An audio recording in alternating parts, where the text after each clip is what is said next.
میں جس اکیڈمی میں ٹیوشن پڑھایا کرتی تھی وہ مالک مجھے بہت پسند تھا۔ بہانے بہانے سے میں ان کے آفس میں جایا کرتی تھی۔ ایک دن انہوں نے مجھے آفس میں روک لیا اور پھر میرا نام سمیرہ ہے، میری عمر اس وقت 23 سال ہے۔ میں دکھنے میں بہت ہی زیادہ پیاری اور خوبصورت تھی، لیکن صحت کے اعتبار سے اگر دیکھا جائے تو میں بہت دبلی پتلی سی تھی۔ کوئی مجھے دیکھ کر یہ نہیں کہتا تھا کہ میں اتنا پڑھی لکھی ہوئی ہوں۔ میں نے گریجویشن کی ہوئی تھی۔ ہمارے گھر کے حالات اتنے زیادہ اچھے نہیں تھے کہ ہم مزید پڑھ سکیں۔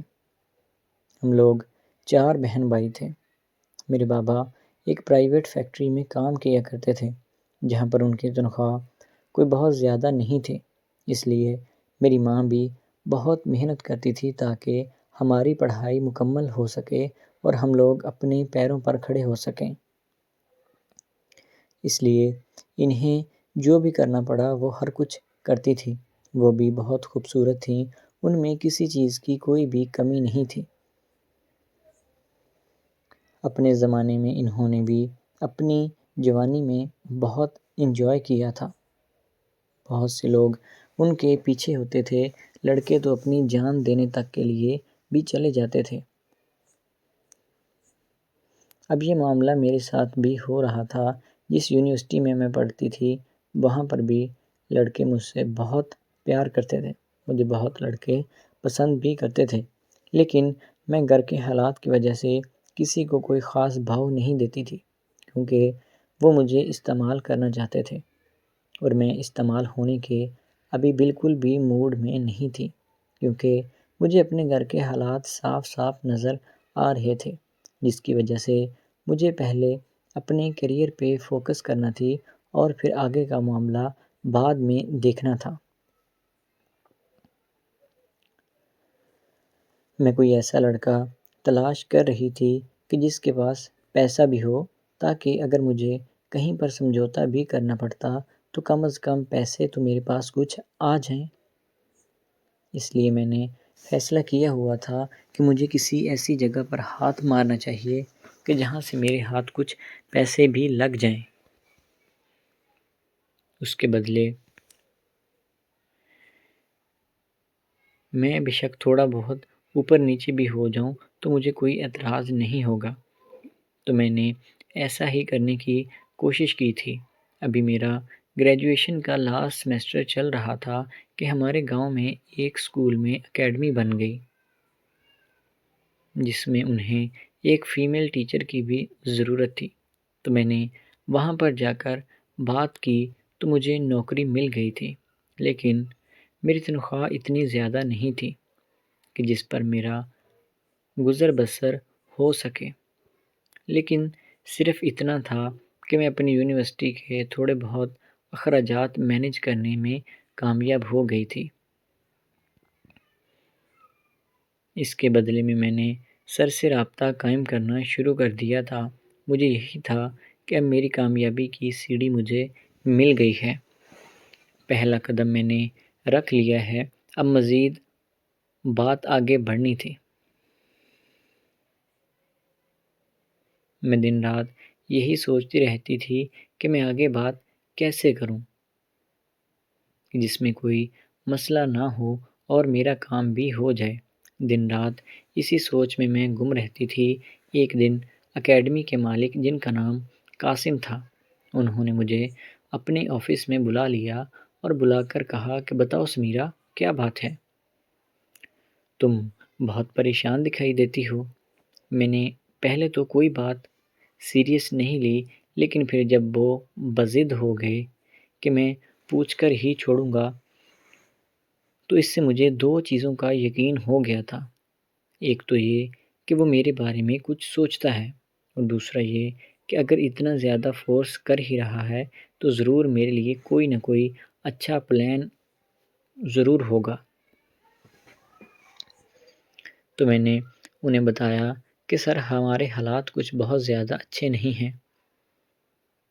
آپ کی وجہ سے میں تھوڑے بہت اپنے خرچے مینیج کرنے میں کامیاب ہوئی ہوں، لیکن اتنے پیسوں میں میرا گزارا نہیں ہوتا۔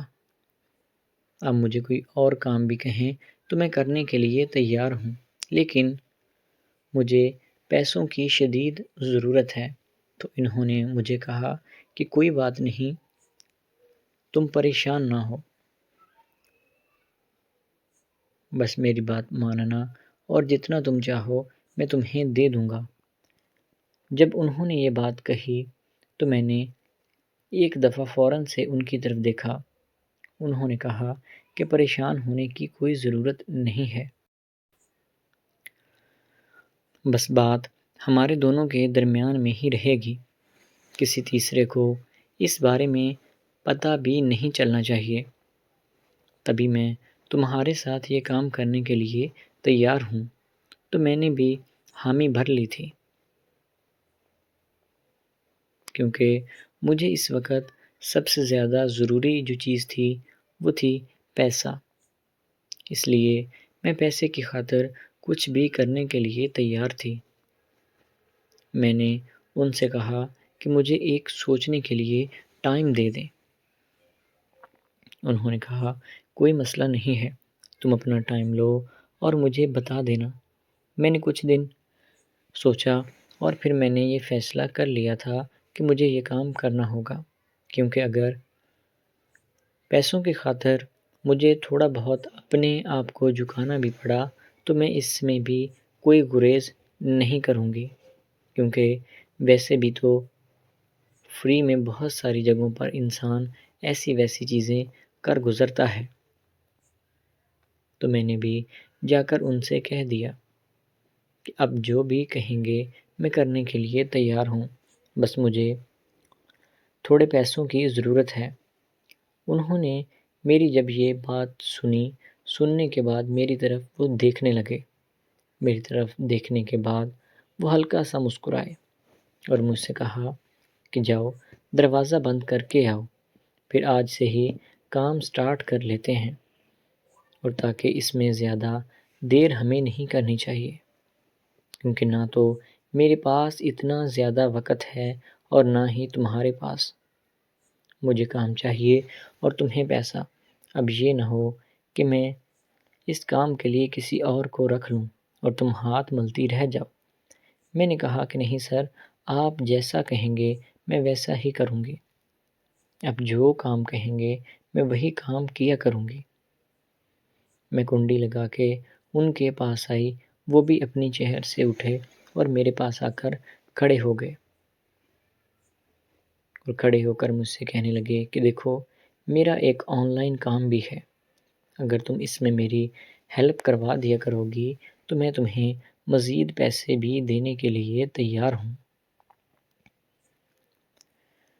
میں نے جب یہ بات سنی تو میں اندر سے ٹوٹ بھی گئی تھی، اور میری نظر میں ان کی عزت اور بھی بڑھ گئی تھی، کیونکہ میں نے ان کو اتنے غلط نظر سے دیکھا تھا اور اتنا زیادہ غلط سوچ بھی لیا تھا، لیکن وہ تو بہت بھلے انسان نکلے تھے، اور میں ان کے ساتھ وہ کام کرنے لگی تھی اور پھر مجھے اچھی خاصی تنخواہ بھی ملتی تھی۔